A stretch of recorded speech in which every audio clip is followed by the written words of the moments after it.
Hello বন্ধুরা, আজ সকাল সকাল মার ঘরে চলে এসেছি আর জানলা দিয়ে বৃষ্টি দেখতে দেখতে এই এক কাপ চা খেয়ে নিচ্ছি। আর এদিকে মা দেখে আমাদের জন্য আলু পরোটা বানিয়েছে আর ওকেও দিয়ে দিলাম। আর দুপুরে হচ্ছে মা মাংস করছে, আর মার হাতের মাংস আহা যা টেস্টি মা মাটন বানায়। তো এখন আমি একটু কষা মাংস খাবো। এই দেখো আমি নিয়ে নিলাম টেস্ট করার জন্য।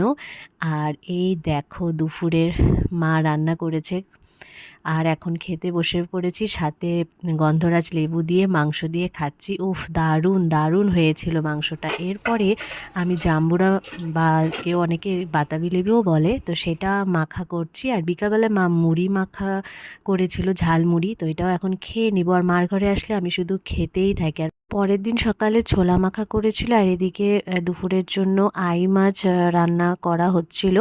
তো তোমরা প্লিজ সবাই আমার চ্যানেলটাকে সাবস্ক্রাইব করে দিও। টাটা।